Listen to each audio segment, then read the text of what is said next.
ilustrações que o apóstolo Paulo usa nesses dois versículos que nos identificam como seguidores de Jesus. A primeira ilustração é de um peregrino. A expressão continuem a segui-lo tem correspondência em outras versões, como por exemplo, nele também andai. A ideia é de que a nossa caminhada cristã nada mais é do que seguir passo a passo o Mestre Jesus, falar o que ele falou, moldar nossos pensamentos aos pensamentos de Jesus e fazermos o que ele praticou. Aceitar Jesus como nosso Salvador e Senhor significa imitar Jesus em todos os sentidos da vida e manter um estilo de vida compatível com o estilo de vida que o próprio Senhor tinha. A outra figura que Paulo apresenta aqui para ilustrar o significado de ser um seguidor de Jesus é a árvore. Repare, nesse sentido, as nossas raízes devem ser aprofundadas em Jesus. As raízes profundas no solo garantem a estabilidade da árvore nos momentos de tempestades imprevisíveis e incontroláveis. Podemos perder folhas ou até mesmo galhos, mas permaneceremos firmes em Jesus Cristo, pois estamos profundamente enraizados nele. Ventos de doutrina, tempestades da vida jamais nos derrubarão. Ainda uma outra figura mencionada por Paulo é a do edifício. Como Paulo gosta de usar essa figura para ilustrar a experiência de seguir a Jesus. Nossa vida é edificada pedra por pedra, tijolo por tijolo, sobre o fundamento, o alicerce, a rocha que é Cristo. Porque construídos assim sobre o alicerce que nunca será abalado, nós também jamais seremos abalados. Ainda uma outra figura é apontada por Paulo neste verso 7, é a escola. A expressão usada por Paulo aqui é: então sua fé se fortalecerá na verdade que lhes foi ensinada. A vida cristã é uma escola de obediência e de serviço. Você passa a vida inteirinha aprendendo com Jesus o sentido da vida, as soluções dos problemas da existência humana e o privilégio de servir. Não por acaso, a palavra utilizada para designar os seguidores de Jesus é a palavra discípulos ou alunos. Mas a última ilustração usada aqui pelo apóstolo Paulo é a de um rio. Somos assemelhados a um rio que transborda em gratidão. Acho que você pode se lembrar da mensagem do domingo passado, quando eu falei: gratidão ou reclamação, a escolha é sua. Pois é, nós somos parecidos com um rio que vive transbordando de gratidão ao longo da vida, e essa gratidão vai invadindo todos aqueles que nos cercam. Então repare bem, eu e você somos peregrinos que se parecem com uma árvore, um edifício, uma escola e um rio. Mas nesse caminho, presta bem atenção, há perigos imprevisíveis, há armadilhas muito perigosas. Isto então nos leva à segunda grande verdade desse texto: há armadilhas no caminho. Verso 8, olha bem para o verso 8. Não permitam que outros os escravizem com filosofias vazias e invenções enganosas, provenientes do raciocínio humano, com base nos princípios espirituais deste mundo e não em Cristo. Eu já tenho afirmado e informado a você sobre a infiltração sorrateira de heresias nas igrejas de Colossos, de Herápolis e Laodiceia. Heresias proclamadas e ensinadas por mestres do gnosticismo. O gnosticismo era uma espécie de mistura de credos religiosos. Uma expressão que tem sido cunhada por teólogos para mostrar esse fenômeno é sincretismo religioso.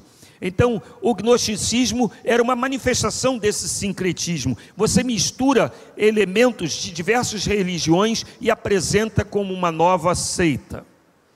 Eles juntavam filosofia grega, legalismo hebraico, misticismo oriental e alguns ensinamentos do cristianismo para disseminarem as suas ideias nas igrejas. E tudo indica que algum proeminente líder assediava os cristãos em Colossos com essas doutrinas. É contra esses que Paulo desperta a atenção dos irmãos. As armadilhas são aqui identificadas neste verso, e Paulo vai apresentar uma a uma. Primeiro, filosofias vazias. E eu desejo dizer para você que é muito importante observar que a palavra de origem grega, filosofia, significa literalmente amor à sabedoria. Paulo não censura a busca de verdadeira sabedoria, mas aquelas filosofias que são vazias e inúteis, que nada acrescentam à vida do cristão em termos de sabedoria e de edificação espiritual. Há filosofia e filosofia, e algumas dessas filosofias são vazias, isto é, elas são inúteis, não acrescentam em nada à sua edificação espiritual. A outra armadilha, ele diz, são invenções enganosas. A expressão mais recente que significativa para explicar essa armadilha é aquilo que a gente tem chamado de fake news, ou notícias falsas. As pessoas usam a sua imaginação para inventar narrativas atraentes para capturar a mente e a fé dos desavisados. A ficção passa a ser considerada realidade. A narrativa passa a ser considerado como fato, porque está camuflado numa roupagem supostamente científica. Invenções enganosas. Outra frase que o apóstolo Paulo usa para identificar essa armadilha, ele diz, são provenientes do raciocínio humano. A inteligência humana e a mente dos sábios deste mundo se têm tornado o juiz que tudo julga para sentenciar o que é verdade e o que é mentira. A soberba desses sábios os tem levado a considerar Deus e a sua bendita palavra uma ficção e uma projeção psicológica da vontade de indoutos ignorantes. Eu me lembro de quando eu comecei o meu ministério no Barreto, eu tinha apenas 21 anos de idade, era um projeto de plantação de igreja. Eu tive de procurar um trabalho para o sustento da minha família, e eu fui trabalhar no Banco Mercantil de São Paulo, na agência central no Rio de Janeiro, um banco que estava em franca expansão no Rio de Janeiro. E eu fazia parte de uma equipe de 5, eu e mais 4. Nós éramos gerentes auxiliares e atendíamos os clientes do banco, visitando o departamento financeiro, captando recursos para o banco e vendendo produtos do banco. Um dia, numa reunião, no final da atividade, um colega virou para mim e disse assim: Dinê, eu soube que você é pastor protestante. Eu disse, eu sou pastor da Igreja Batista do Barreto, em Niterói. Então me explica, como é que pode uma pessoa inteligente como você ser pastor, ser pregador da Bíblia? Porque para aquele indivíduo, quem crê em Deus é burro, é ignorante, não tem inteligência. A mesma coisa acontecia com esses mestres gnósticos. Eles entendiam que a sua mente era o tribunal que julga se Deus existe ou não, se a Bíblia é ou não a palavra de Deus. Imagina você, só os ateus, no pensamento deles, são verdadeiramente sábios, porque suas mentes se tornaram a corte que julga Deus e tudo mais no universo. Tudo o que não passa pelo crivo do raciocínio humano não existe. Ah, que armadilha, que coisa tremenda. Orgulho intelectual. É exatamente isso, soberba intelectual.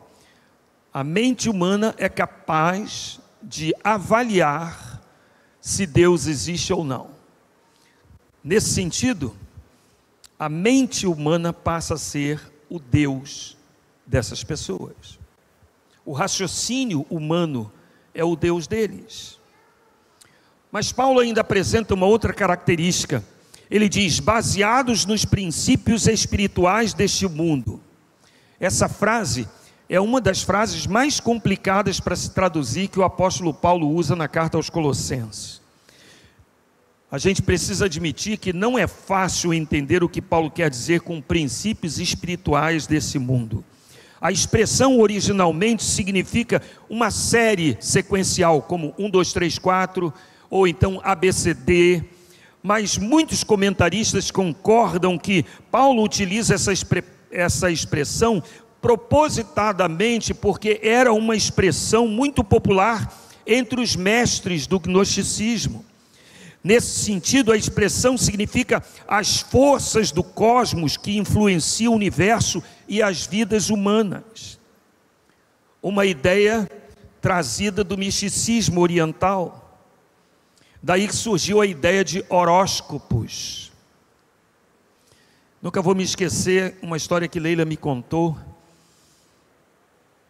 Ela era estudante, tinha assim, a fase de adolescência, e surgiu a oportunidade de voar de graça, fazer um voo sobre a cidade do Rio de Janeiro, e as suas colegas então disseram: eu vou, e ela também queria ir, e a mãe dela disse: você não vai, porque eu li no horóscopo que hoje não é um dia favorável para tomar um avião.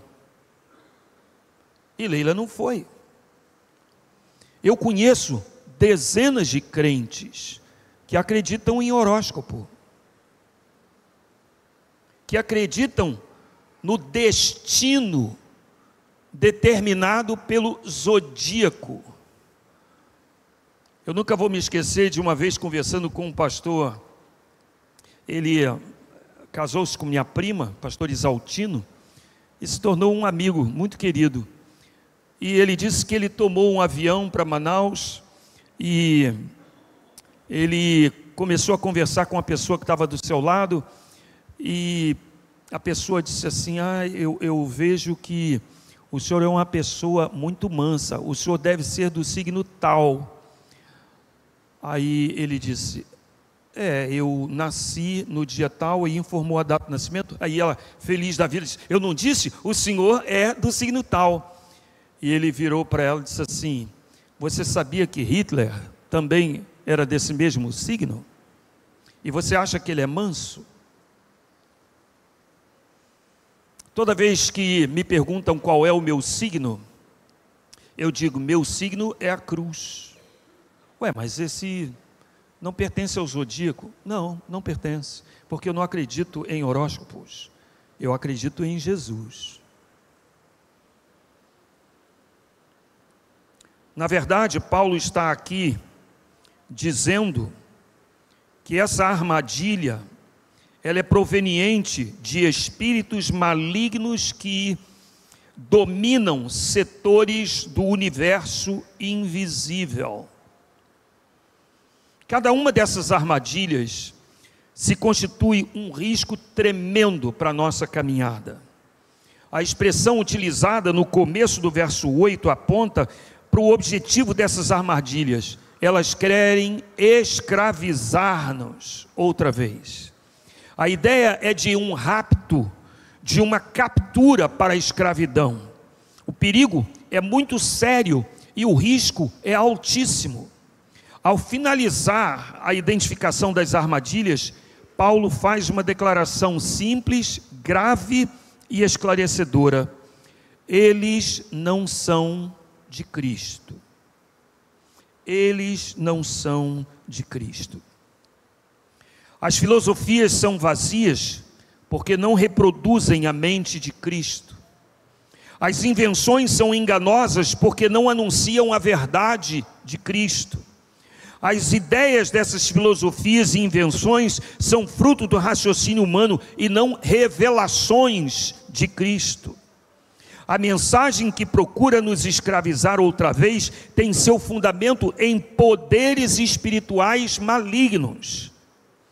Mas Deus, graças ao Senhor, não nos deixa sozinhos nessa caminhada tão arriscada, tão cheia de armadilhas, tão perigosa. Ele já tem providenciado livramento e direção.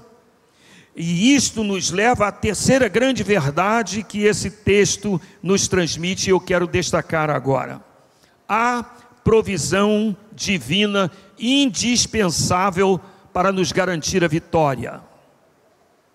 Olha agora para os versos 9 seguintes. Pois nele habita corporalmente toda a plenitude de Deus. Portanto, porque estão nele o cabeça de todo governante e autoridade, vocês também estão completos. Em Cristo vocês foram circuncidados, mas não como operação física, e sim espiritual, na qual foi removido o domínio de sua natureza humana. No batismo, vocês foram sepultados com Cristo, e com Ele foram ressuscitados para uma nova vida por meio da fé no grande poder de Deus, que ressuscitou Cristo dos mortos. Vocês estavam mortos por causa de seus pecados e da incircuncisão da sua natureza humana. Então Deus lhes deu vida com Cristo, pois perdoou todos os nossos pecados. Ele cancelou o registro de acusações contra nós, removendo-o e pregando-o na cruz. Desse modo, desarmou os governantes e as autoridades espirituais e os envergonhou publicamente ao vencê-los na cruz. Irmãos, Deus se compadece das nossas fraquezas. E Ele considera os riscos da nossa caminhada nessa peregrinação cristã. Por isso é que o apóstolo Paulo nos apresenta uma série de provisões divinas para nos garantir a vitória. Primeira, Jesus Cristo é tudo o que precisamos. Jesus Cristo é tudo o que precisamos, porque nele habita corporalmente toda a plenitude da divindade. Verso 9. Essa é uma afirmação, irmãos, extremamente importante, porque ela fala sobre a natureza e caráter de Jesus de Nazaré. Nele habita corporalmente toda a plenitude da divindade. E porque Jesus é plenamente Deus e plenamente humano, Ele e somente Ele pode garantir a nossa maturidade e a nossa vitória. A afirmação que Paulo faz no verso 10 é uma tremenda garantia para nós, porque estão nele o cabeça de todo governante e autoridade, vocês também estão completos. Tudo que precisamos para a nossa maioridade espiritual, encontramos em Jesus Cristo. Na medida em que nos submetemos às orientações daquele que é a cabeça, nós crescemos até alcançarmos maturidade espiritual plena. Não dependemos de filosofias vazias, nem de invenções enganosas. Cristo nos basta. Há um hino no Inário para o Culto Cristão, de número 452, que tem uma poesia linda. Cristo satisfaz minha alma, pois em meu lugar sofreu. Vida, paz e liberdade, plena salvação me deu. Cante. Cristo satisfaz, Cristo satisfaz, satisfaz completamente meu mais puro ideal, inspirado pela cruz, é servir e honrar o bom Jesus. Tudo que você precisa está em Cristo. Outra provisão de Deus: Jesus Cristo operou em nós uma circuncisão espiritual. Os filhos de Abraão tinham a circuncisão como ritual de iniciação na família de Deus. Os judeus praticam a circuncisão até o dia de hoje como sinal da aliança entre Deus e o seu povo. Certamente havia uma influência judaizante no contexto da igreja que exaltava a exigência do ritual da circuncisão. No verso 11, encontramos a resposta de Paulo para essa questão. Em Cristo vocês foram circuncidados, mas não por uma operação física e sim espiritual, na qual foi removido o domínio da sua natureza humana. Presta bem atenção. Os efeitos da circuncisão espiritual operada por Jesus Cristo em nós são absolutamente muito mais superiores do que a simples operação física no corpo dos homens judeus. A declaração feita por Paulo é tremendamente valiosa. Foi removido o domínio da sua natureza humana. Outro detalhe importante é que a circuncisão física só afetava os homens, os machos, enquanto não alcançava espiritualmente homens e mulheres. Mas a circuncisão produzida por Jesus em nossa alma alcança homens e mulheres indistintamente. A questão da exigência desse rito de iniciação e de outros rituais, como simbolismo religioso, estavam sendo introduzidos na igreja. Esse mesmo problema será confrontado por Paulo na carta aos crentes da Galácia. Na sua carta aos Gálatas, Paulo não poderia ser mais claro e efetivo do que foi. E eu vou ler para você Gálatas 5, de 1 a 6. Portanto, permaneçam firmes nessa liberdade, pois Cristo verdadeiramente nos libertou. Não se submetam novamente à escravidão da lei. Prestem atenção. Eu, Paulo, lhes digo: se vocês se deixarem circuncidar, Cristo de nada lhes servirá. Volto a dizer: todo aquele que se deixa circuncidar deve obedecer todos os ritos da lei. Pois se vocês procuram tornar-se justos diante de Deus pelo cumprimento da lei, foram separados de Cristo e caíram para longe da graça. Mas nós que vivemos pelo Espírito, esperamos ansiosamente receber pela fé a justiça que Deus nos prometeu. Pois em Cristo Jesus não há benefício algum em ser ou não circuncidado. O que importa é a fé que se expressa pelo amor. Nós valorizamos todo o trabalho realizado por Jesus Cristo na cruz por nós. As exigências da lei cerimonial já não fazem mais sentido algum para nós, que fomos justificados pela fé em Jesus. Para a plena liberdade, Cristo nos chamou. Como deveremos nós nos deixar escravizar outra vez pelos ritos da lei? Outra provisão de Jesus: estamos identificados com Jesus no nosso batismo. Versos 12 e 13. No batismo vocês foram sepultados com Cristo, e com Ele foram ressuscitados para uma nova vida por meio da fé no grande poder de Deus que ressuscitou Cristo dentre os mortos. Vocês estavam mortos por causa de seus pecados e da incircuncisão da sua natureza humana. Então Deus lhes deu vida com Cristo, pois perdoou todos os nossos pecados. Que linda figura nos lembra o apóstolo Paulo.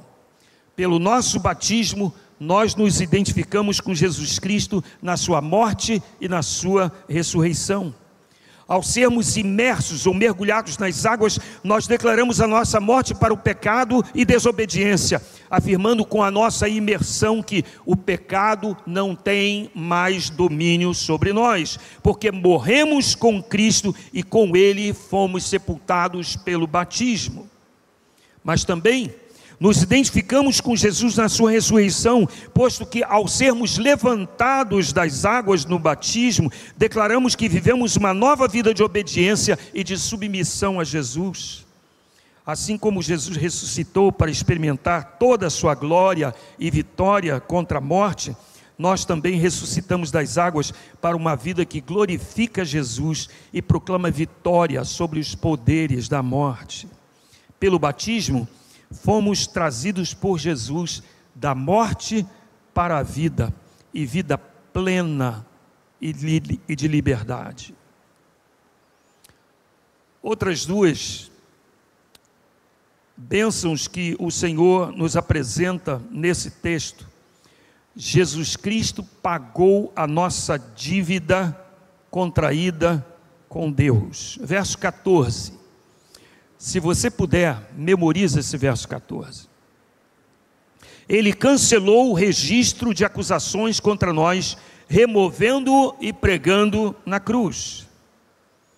Irmãos, esse é um dos mais extraordinários textos da Bíblia sobre o perdão de Deus. Por causa da nossa natureza pecaminosa, nós contraímos uma enorme dívida espiritual com Deus. Mas esse escrito de dívida, esse registro de acusações contra nós, foi totalmente quitado por Jesus Cristo. Paulo afirma duas verdades sobre a morte de Jesus na cruz por nós. Primeiro, Jesus removeu o nosso escrito de dívida contra Deus. Segundo, Jesus pregou na cruz o nosso escrito de dívida contra Deus. Por isso, a cruz é o centro e o fundamento da nossa relação com Deus. Somos justificados por Deus quando cremos no poder do sacrifício único e irrepetível que Jesus apresentou para Deus na cruz. Nosso pecado foi totalmente apagado por Deus. Ele não existe mais. Nossa dívida foi definitivamente paga. Do que mais nós precisamos? Mas para que não haja qualquer dúvida acerca das provisões de Deus para nos libertar de qualquer armadilha no caminho, Paulo apresenta um argumento final. Verso 15. Desse modo, desarmou os governantes e as autoridades espirituais e os envergonhou publicamente ao vencê-los na cruz. Jesus Cristo exibiu a minha, a sua, a nossa vitória diante do nosso maior inimigo. Olha que conteúdo tem esse versículo, que maravilha nós aqui encontramos. O diabo e os seus demônios pensaram em humilhar Jesus na cruz, e de fato, eles conseguiram exibir a humilhação de Jesus diante de todas as pessoas presentes ali no Monte do Calvário. Mas a morte de Jesus e a sua ressurreição foram, na verdade, a derrota do diabo e dos seus espíritos malignos. E a vitória que Jesus alcançou na cruz por nós foi exibida por Jesus diante do diabo e dos seus demônios. Ao fazer essa exibição da nossa vitória, Jesus estava desarmando o adversário para que nós não sofrêssemos nenhuma intervenção dele. É por isso que a gente canta. Pelo Messias marchamos sim em suas mãos, a chave da vitória que nos leva a possuir a terra prometida. Vamos cantar o canto da vitória, glória a Deus, vencemos a batalha, toda arma contra nós perecerá. O nosso general é Cristo, seguimos os seus passos, nenhum inimigo nos resistirá. Percebe? Nenhuma arma contra nós vai prevalecer, porque Jesus Cristo exibiu diante dos demônios e do próprio Satanás a nossa vitória e desarmou. Armadilhas ele põe, mas Jesus Cristo as desarma, todas, sem exceção. Somos identificados como peregrinos no caminho para o céu, e nesse caminho somos assemelhados a uma árvore profundamente enraizada em Cristo, a um edifício construído sobre Cristo, a uma escola onde aprendemos mais de Cristo, e a um rio que transborda de gratidão a Jesus Cristo por tudo que Ele fez por nós. Identificamos as armadilhas no nosso caminho, que tem como objetivo escravizar-nos outra vez. Essas armadilhas são as filosofias vãs, invenções enganosas, provenientes do raciocínio humano e baseados em poderes malignos. Mas nenhuma armadilha nos assusta, porque estamos em Cristo. Com Jesus alcançamos maturidade espiritual. Cristo nos satisfaz. Jesus fez uma aliança de pertencimento conosco, marcada por uma circuncisão espiritual que nos liberta do domínio da nossa natureza carnal. Fomos batizados em Cristo, identificando-nos com Jesus na sua morte e na sua ressurreição. Jesus quitou a nossa dívida espiritual contra Deus. Ele pagou o preço dessa dívida e removeu todos os nossos pecados da presença de Deus. Jesus conquistou vitória contra Satanás, contra o pecado e contra a morte na cruz. Ele exibiu a nossa vitória diante do diabo e o desarmou. As armas do inimigo não têm mais eficácia alguma contra nós. Bendito seja o nome do Senhor. Curve a sua cabeça. Reconheça que você é um peregrino e que há armadilhas no caminho. Mas hoje é dia de você glorificar o nome do Senhor e dizer para Ele: benditas provisões, Senhor. Eu quero te bendizer, eu quero te louvar, porque Jesus Cristo já providenciou todos os recursos necessários para que eu ande nesse caminho em segurança e vitoriosamente. Ore ao Senhor agradecendo a Deus essa bênção, ou estas bênçãos. Ore, agradeça, porque você é semelhante a um rio que transborda em gratidão. Ore. Ó Deus bendito, que maravilhosa é a tua palavra, que bênção ela nos traz.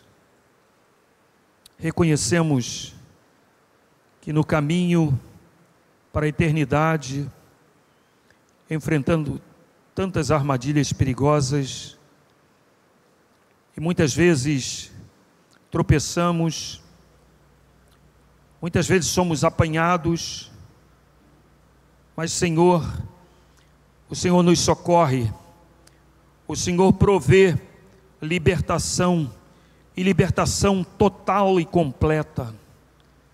O Senhor venceu o armadilhador, o Senhor venceu as armadilhas, o Senhor as desarmou para que andemos seguros e firmes, enraizados em Jesus, edificados em Jesus.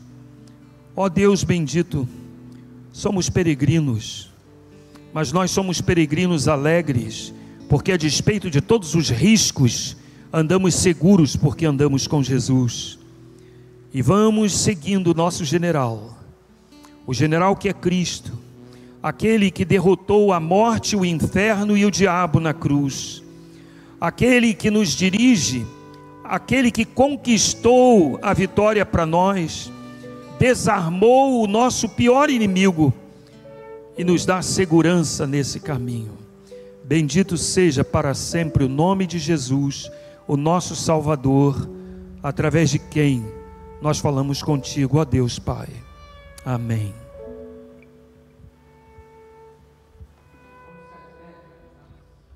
Bem forte juntos, vamos lá?